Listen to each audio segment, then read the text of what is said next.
Eh bien, bonjour jeunes gens. Aujourd'hui, dans notre série les petits tutos, aujourd'hui on va parler un peu de l'argile, du clay, si cher à nos amis britanniques. Alors là, il y en a trois, hein, c'est ceux que moi je vends, il y en a d'autres. Hein. Là, on a du Breeder Secret de chez ProBite, hein, la nourriture. Là, vous avez Bactoplus Misu Clay et donc du Biofactor.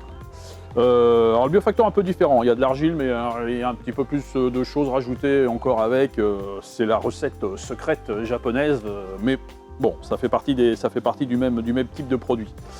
Pourquoi de l'argile? Écoutez, c'est pas très compliqué en soi, hein. Les koi ont besoin d'une certaine minéralisation de l'eau. Alors par exemple, quand vous remplissez votre bassin pour la première fois, l'eau que vous mettez, contrairement à ce que beaucoup de gens disent, l'eau potable est plutôt quand même de bonne qualité, on amène pas mal de minéraux qui sont déjà fixés dans cette eau. À savoir que ces minéraux, malheureusement, ils ne restent pas très longtemps. Les filtres, pour leur fonctionnement, en ont besoin, on pompe pas mal, les poissons également. Donc il est besoin de rajouter quand même assez régulièrement un produit comme l'argile. Alors l'argile, il y en a deux grandes sortes, hein. Vous avez la bentonite et la montmorillonite. Alors la bentonite, c'est plus de la cendre de volcan, et la montmorillonite, elle, est plus riche en silice que l'autre. En gros, il est très difficile de vous expliquer chimiquement ce que c'est que de l'argile. Il faut savoir que de l'argile, tout dépend d'où vous l'extrayez. À savoir que même dans une même mine, dans un même endroit d'extraction, vous pouvez avoir différents types d'argile. C'est assez complexe.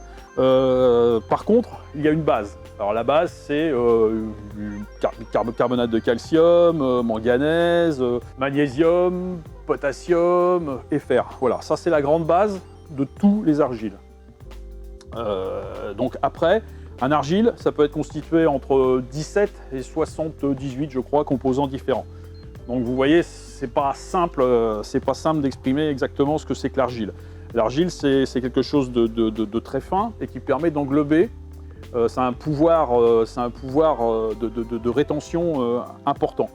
Par exemple, chez l'être humain, on s'en sert dans les problèmes gastriques. On prend de l'argile, l'argile arrive dans les intestins et englobe la bactérie et la rend inactive. Et c'est un peu pour ça qu'on va s'en servir dans les bassins, à savoir que l'argile est chargée de façon négative. Et donc il va attirer à lui, un peu comme les magnettes, vous savez, sur les portes placard, ça va attirer à lui toutes les petites saletés qui sont dans la flotte. Donc ça permet, l'argile permet, en englobant toutes ces saletés résiduelles, ma foi, de les descendre dans le fond du bassin et de les tenir. Une fois que vous nettoyez votre filtre, vous nettoyez l'argile et les saletés, puisque tout est pris ensemble. Donc l'argile amène à vos poissons des minéraux, et puis permet de nettoyer l'eau. Dans le milieu naturel, une carpe, elle mange ce qu'elle trouve.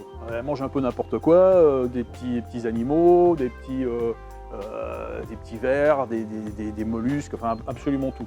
Il faut bien savoir qu'en suçant le fond comme ça, elle prend également, dans le sédiment, elle prend également ces minéraux qu'elle ne trouve pas dans votre bassin. Parce que le bassin, en général, on essaye quand même qu'il soit à peu près propre. Donc ces produits qu'elle ne peut pas engamer, en général, elle en trouve aussi une part dans la nourriture, puisque les fabricants de nourriture essayent de faire quand même des choses qui collent le plus possible aux besoins des poissons.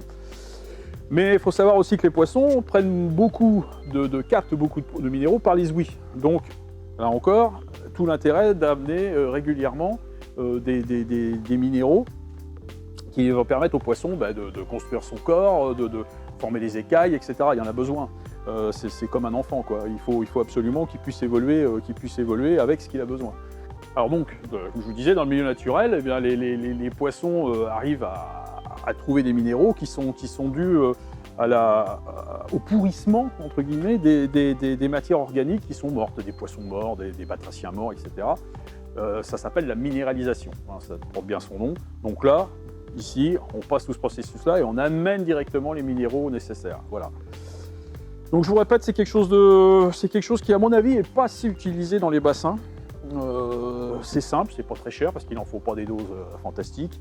Alors, essayez quand même de privilégier ceux qui sont les argiles qui sont vraiment faits pour le bassin, parce qu'il faut savoir que certains types d'argile ne sont pas inutiles, hein, mais par contre sont un peu trop riches en carbonate de calcium, donc faites attention quand même, il y en a certains qui peuvent faire remonter un peu le pH. Donc il faut quand même faire attention. Ceux-ci sont vraiment, ceux-ci et d'autres, hein, sont vraiment faits pour les bassins, donc on n'a pas ce risque-là, quoi. Donc voilà, écoutez, n'hésitez pas à vous abonner à notre chaîne YouTube, hein, surtout vous êtes les bienvenus, et puis merci les gens, et puis à bientôt, au revoir.